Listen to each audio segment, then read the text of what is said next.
ಗಿಡ ನೆಟ್ಟಿದಾಗ ಫಸ್ಟು ನಮ್ಮ ರೈತರೆಲ್ಲ ಆಗಲ್ಲ ಅಂದರು. ಏನು ಗಿಡ ಇದು ಅಂದರು. ಆಪಲ್ ಗಿಡ ಇದು. ಓ ಹಿಂಗೇನ ಇರೋದು ಆಪಲ್ ಗಿಡ ಅಂದರು. ಹ್ಞೂ ಹಿಂಗೆ ಇರೋದು ಅಂದೆ.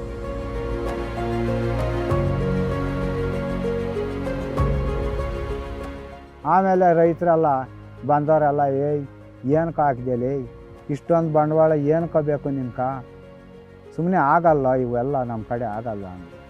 ಹ್ಞೂ ನೋಡೋಣ ಅಣ್ಣ, 2 ವರ್ಷ ತಾನೇ ನೋಡೋಣ ಆಮೇಲೆ ಅಂದೆ. ಆಮೇಲೆ ಈ ಫಸಲು ಕಟ್ಟಿಂಗ್ ಹಾಕಿದೆ, ಫಸಲು ಬಂತು. ನಾನು ಆ ಕೊನೆಯಾಗಿ ನಿಂತ್ಕೊಂಡು ಈ ಕಡೆ ಮೇಲಕ್ಕೆ ನೋಡಿದ್ರೆ ಕೆಂಪುಗ ಕಾಣಿಸೋವು. ನನಗೆ ನನ್ನ ಹೃದಯ ನನಗೆ ಏನು ಖುಷಿ ಆಗೋದು ಗೊತ್ತೇನು ಸರ್. ನಮ್ಮದು ಸಿದ್ದೇನಹಳ್ಳಿ. ನನ್ನ ಹೆಸರು ಬಂದು ಬಸವರಾಜು ಅಂತ, ಹೊಸಕೋಟೆ ತಾಲೂಕು, ಬೆಂಗಳೂರು ಜಿಲ್ಲೆ. ಆದರೆ ಫಸ್ಟು ನಾನು ರೇಷ್ಮೆ ಮಾಡ್ತಿದ್ದೆ. ಒಂಟಿಗೂ ಆಗಲ್ಲ ಅಂತೇಳಿಬಿಟ್ಟು ನಾನು ಅದನ್ನು ಬಿಟ್ಬಿಟ್ಟೆ. ಆವಾಗ ಇದು ಆಪಲ್ ಅಕ್ಕ ಈ ಯೂಟ್ಯೂಬ್ ನೋಡ್ಕೊಂಡು ಆಪಲ್ ಉಣ್ಬೇಕು ಅಂಥೇಳಿ, ಯಾರು ನಡಿಬೇಕು ಏನು ಮಾಡಬೇಕು ಅಂಥೇಳಿ ನನಗೆ ದಿಕ್ತೋಸಿಲ್ಲ. ಆದರೂ ಕೃಷಿ ಇಲಾಖೆಯವ್ರನ್ನ ಕೇಳಿದರೆ ಎಲ್ಲ ಗೊತ್ತಾಗ್ತದೆ ಅಂಥೇಳಿ ಕೃಷಿ ಇಲಾಖೆಯವ್ರನ್ನ ಕೇಳಿದೆ. ಅವ್ರಿಗೆ ಮಾಹಿತಿ ಗೊತ್ತಿಲ್ಲಂತೆ. ತೋಟಗಾರಿಕೆ ಇಲಾಖೆಗೆ ಹೋಗಿದೆ, ಅವ್ರಿಗೂ ಗೊತ್ತಿಲ್ಲಂತೆ.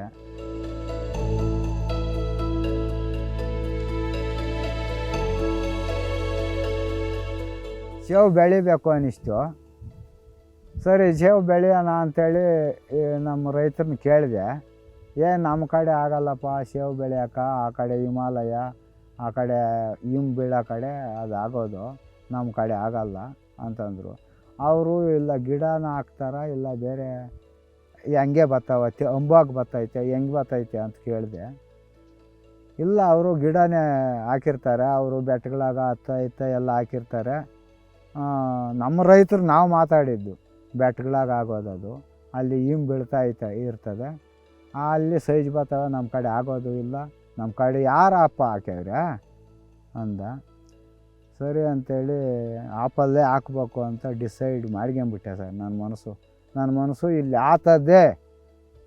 100 ಜನ 100 ಮಾತು ಹೇಳಲಿ, ನನ್ನ ಮನಸ್ಸು ಹೇಳೋದು ಇಲ್ಲಿ ಆಗ್ತದೆ ಅಂತಂದೇ ನನ್ನ ನಂಬಿಕೆ. ಆವಾಗ ಚರ್ಚ್ ಮಾಡಿದೆ ಮೊಬೈಲಾಗ, ಯೂಟ್ಯೂಬ್ ನೋಡ್ಕೊಂಡು ಚರ್ಚ್ ಮಾಡಿದೆ.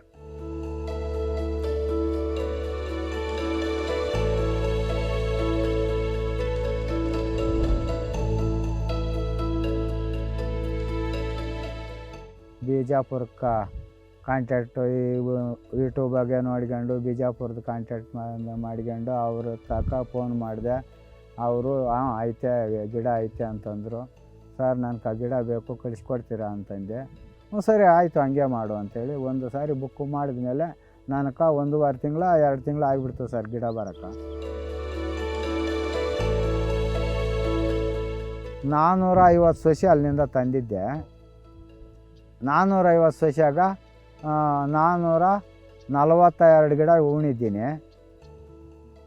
ಅದರಲ್ಲಿ ಈಗ ಹೋಗಿರೋದು 12 ಗಿಡ ಹೋಗಿವೆ.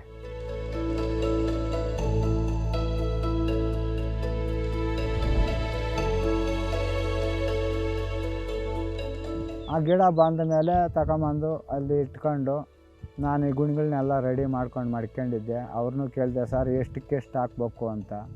ಅವರು 10 ಹಾಕಪ್ಪ ಅಂತ ಅಂದಿದ್ರು. ನಾನು ಆಲ್ರೆಡಿ 10 ಹಾಕಿ ಈ ಗೊಬ್ಬರ ಗೋಡು ಎಲ್ಲ ಹಾಕಿ ರೆಡಿ ಮಾಡ್ಕೊಂಡಿದ್ದೆ. ಆಮೇಲೆ ಅವರು ಗಿಡ ತಗೊಂಬಂದು ಕೊಟ್ಟರು. ಗಿಡ ಕೊಟ್ಟ ಮೇಲೆ ನಾನು ಮನೆ ಹತ್ರ ಇಳಿಸ್ಕೊಂಡು ಆಮೇಲೆ ಸರ್ ನಾನು ಹೊಂಗೆ ಹಿಂಡಿ ಕಾನ್ಗೆ ಹಿಂಡಿ ಹಾಕಿ ಆಮೇಲೆ ಹಾಕಿದೆ. ಫಸ್ಟು ಕರೆ ಮಣ್ಣು ಅದೆಲ್ಲ ಹಾಕಿ ಭರ್ತಿ ಮಾಡಿಬಿಟ್ಟೆ. ಅವ್ರು ಹೇಳಿದರು ಕಾನಗ ಸೊಪ್ಪು ಸೌದೆ ಹಾಕಿ ಮುಚ್ಚಿಬಿಡು ಅಂತ ಅವ್ರು ಹೇಳಿದರು. ನಾನು ಅದು ಮಾಡೋಕ್ಕೆ ಹೋಗಲ್ಲ ಸರ್, ಸೊಪ್ಪು ಸೌದೆಯಲ್ಲಿ ಸಿಗ್ತೈತೆ ಅಂತ ಹೇಳಿಬಿಟ್ಟು ನಾನು ನಮ್ಮ ತಿಪ್ಪೆ ಗೊಬ್ಬರನೇ ಹಾಕಿ ಎಲ್ಲ ರೆಡಿ ಮಾಡಿದ್ದೆ. ತಿಪ್ಪೆ ಗೊಬ್ಬರ ಕರೆ ಮಣ್ಣು ಎಲ್ಲ ಹಾಕಿ ಅಷ್ಟಕ್ಕೆ ನಿಲ್ಲಿಸಿದ್ದೆ. ಆಮೇಲೆ ಗಿಡ ತಂದ ಮೇಲೆ ಬೇವಿನ ಹಿಂಡಿ ಹೊಂಗೆ ಹಿಂಡಿ 2 kg 4 kg ಒಂದು ಬುಡಕ್ಕೆ ಕೊಟ್ಟೆ. ಒಂದು ಬುಡಕ್ಕೆ ಕೊಟ್ಟು ಆಮೇಲೆ ಎಲ್ಲ ಕೆದಿಕ್ ಕೊಟ್ಟೆ ಅದರಲ್ಲಿ ಗುಣ್ಯಾಗ ಕೆದಿಕ್ ಕೊಟ್ಬಿಟ್ಟು ಇನ್ನೂ ಸ್ವಲ್ಪ ಮಣ್ಣು ಹಾಕಿದೆ.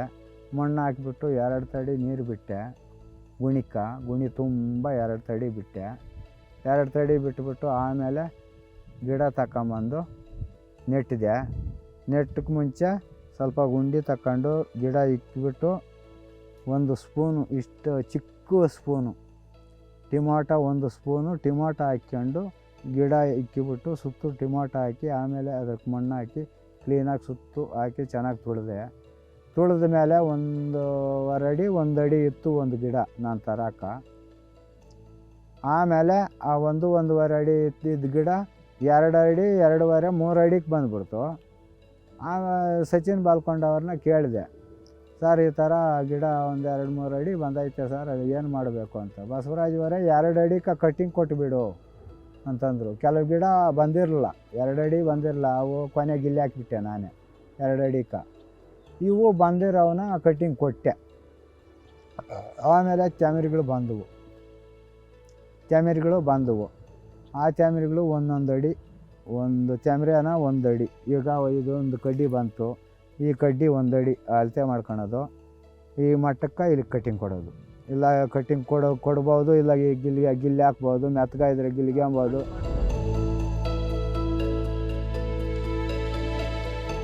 ಕಟ್ಟು ಮಾಡದಿರ ಬೆಳೆಸಿದ್ರೆ ಕಾಯಿ ಬಿಡಲ್ಲ, ಬೆಳ್ಕೊಂಡು ಹೋಗ್ತಾನೇ ಇರ್ತೈತೆ, ಕಾಯಿ ಅಂತೂ ಬಿಡಲ್ಲ.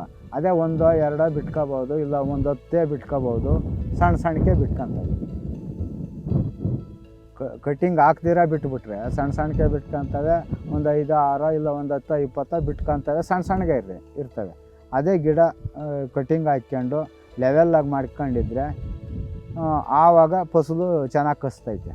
ಆ ಫಸಲು ಚೆನ್ನಾಗಿ ಕಚ್ಚೋದಕ್ಕೆ ಎಣ್ಣೆ ಅದು ಇದು ಸಿಂಪರಣೆ ಮಾಡಿದೆ. ಎಣ್ಣೆ ಅಂದರೆ ಬೇವಿನ ಎಣ್ಣೆ ಮಾತ್ರ.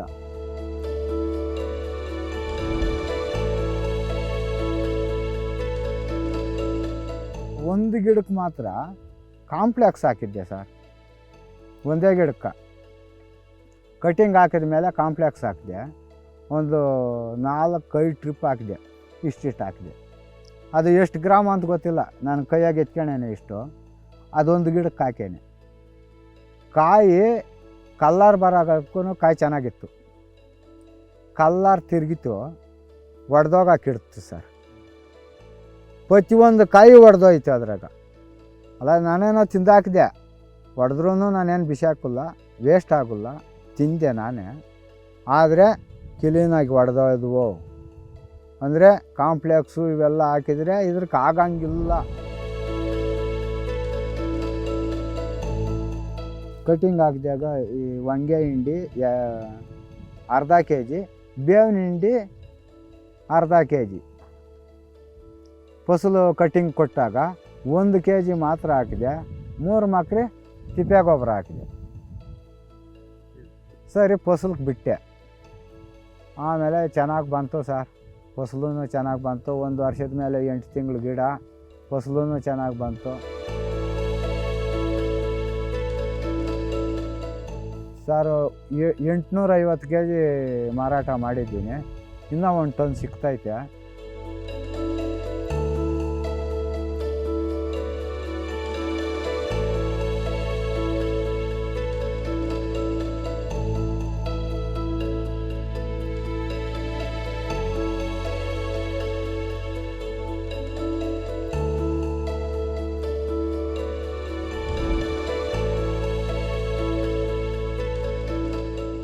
ಇದಕ್ಕೇನು ಜಾಸ್ತಿ ನೀರು ಬೇಕಾಗಲ್ಲ ಸರ್.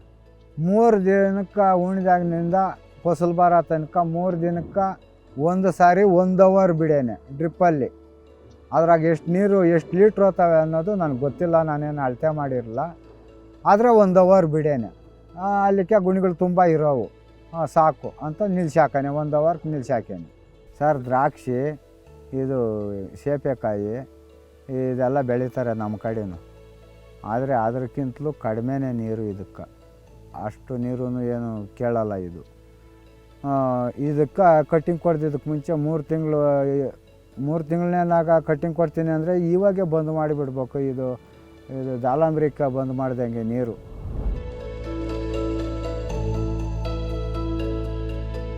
ನೋಡಿ ಸರ್, ರೇಷ್ಮೆ, ಈ ದಾಳಂಬ್ರಿ, ಇದು ಏನು ಈಗ ದ್ರಾಕ್ಷಿ, ಆಮೇಲೆ ಸೀಬೆಕಾಯಿ, ಇವಕ್ಕೆಲ್ಲ ಲೇಬರ್ ಬೇಕೇ ಬೇಕು. ಆದರೆ ಇದು ನಾನು ಉಣ್ಜಾಗಿನಿಂದ ಲೇಬರ್ನೇ ಇಕ್ಕಿರಲಿಲ್ಲ, ಲೇಬರ್ ಅವಶ್ಯಕತೆಯೂ ಇಲ್ಲ. ಇದಕ್ಕೆ ಮಾತ್ರ ಎಲೆ ತೆಗೆಯುವಾಗ ಮಾತ್ರ ಲೇಬರ್ ಬೇಕಾಗ್ತದೆ. ಒಂದು ಇಬ್ಬರನ್ನ ಮೂವರನ್ನ ಕರ್ಕೊಬೇಕಾಗ್ತದೆ. ಕಟ್ಟಿಂಗ್ ನಾನೇ ಹಾಕ್ಕೊಂಡೆ, ಈ ಎಲೆನೂ ನಾನೇ ತೆಗೆದುಬಿಟ್ಟೆ. ಒಂದು ದಿವಸ ಎಲ್ಲ ಕಟ್ಟಿಂಗ್ ಹಾಕಿದೆ, ಮಾರನೇ ದಿವಸ ಎಲೆ ನಾನೇ ತೆಗೆದುಬಿಟ್ಟೆ. ಕಾಯಿ ತೆಗಿಬೇಕಂದ್ರೂ ಕಷ್ಟ ಏನಿಲ್ಲ, 1 ಟನ್ ಆಗಲಿ ನಾನು ಒಬ್ಬನೇ ಕಿತ್ತಾಕ್ತೀನಿ.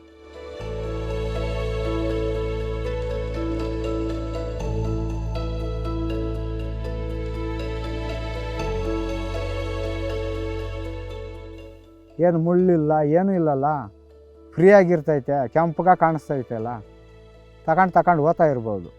ಇಬ್ಬರಿದ್ದರೆ ಆ ಕಡೆ ಒಬ್ರು ಈ ಕಡೆ ಒಬ್ಬರು ಕ್ರೇಟ್ ಹಿಡ್ಕೊಂಡು ಈ ಕಡೆ ಗಿಡದಾಗ ಇವ್ರು ಕಿತ್ಕೊಬೋದು, ಆ ಕಡೆ ಗಿಡದಾಗ ನಾನು ಕಿತ್ಕೊಬೋದು.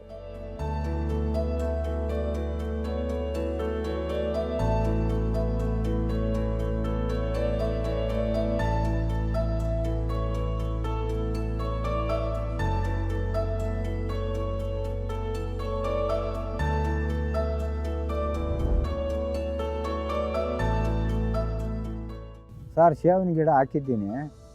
ಈ ಮಧ್ಯಾಹ್ನ ಬೆಳ್ಕೊಬೋದು ಸರ್. ಏನೋ ಸೊಪ್ಪು ಚೆಲ್ಕೊಬೋದು, ಆಲೂಗಡ್ಡೆ ಉಣ್ಕೊಬೋದು, ಕ್ಯಾರೆಟು, ಬೀಟ್ರೋಟು, ನೌಕಲ್ಲು, ಏನು ಬೆಳೆ ಆದರೂ ಇಕ್ಕೋಬೋದು. ಗಿಡನಿಂದ ಮೇಲೆ ಹೋಗಬಾರ್ದು ಬೆಳೆ. ನಾವು ಇಕ್ಕಿದ್ದು ಬೆಳೆ ಜೋಳ ಇಂಥವೆಲ್ಲ ಹಾಕ್ಬಾರ್ದು ಸರ್. ಅದು ಗಿಡನ್ನ ಅದಿಮ್ಕತ್ತದೆ, ಗಿಡ ತಿಂದಾಗ್ತೈತೆ ಸರ್. ಅದರಿಂದ ನಾವು ಗಿಡನಿಂದ ತಳಗಿರೋಂಥ ಗಿಡಗಳು, ಏನು ಗಿಡನಾಗಲಿ ಏನು ಬೆಳೆನಾಗಲಿ ಹಾಕ್ಕೊಬೋದು. ನಾನೇನು ಹಾಕಿರಲಿಲ್ಲ ಸರ್.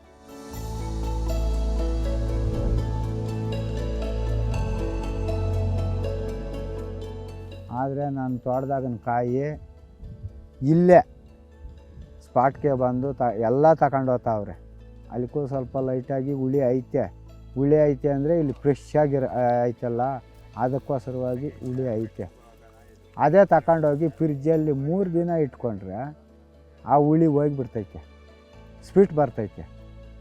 3 ಲಕ್ಷ ಇದು ನಂದು ಅಮೌಂಟ್ ಬಿದ್ದೈತೆ. ಗಿಡಕ್ಕೆ, ಗೊಬ್ಬರಕ್ಕೆ, ಸರಿ ಕಾಂಪೌಂಡಕ್ಕೆ, ಮುಳ್ಳು ಕಂಬಿಕ್ಕೆ ನಂದು 3 ಲಕ್ಷ ಬಿದ್ದೈತೆ. ಈಗ ಆಲ್ರೆಡಿ ನನಗೆ ಲಕ್ಷ ಚಿಲ್ಲರೆ ಬಂದ್ಬಿಟ್ಟೈತೆ. 850 kg ಮಾರಿದ್ದೀನಿ, ಲಕ್ಷ ಚಿಲ್ಲರೆ ಬಂದ್ಬಿಟ್ಟೈತೆ. ಆದರೆ ಅಲ್ಲಿಗೆ 2 ಲಕ್ಷ ಆದ್ರೂ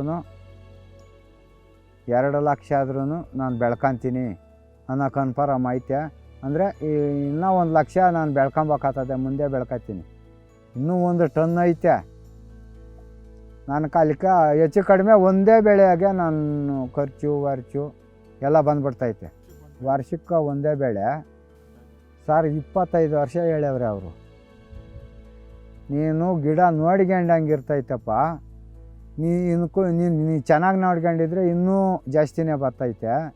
ನೀನು ಗಿಡ ನಿನ್ನ ಮೇಲೆ ಡಿಪೆಂಡ್. ಅದು ಎಷ್ಟು ವರ್ಷ ನಾನು ಬೆಳಿಬೇಕು ಅಂತ ನಿನ್ನ ಮನಸ್ಸಿನಾಗ ಇಟ್ಕೊಂಡು ಬೆಳೆದ್ರೆ ಅಷ್ಟು ವರ್ಷವೂ ಇರ್ತವೆ.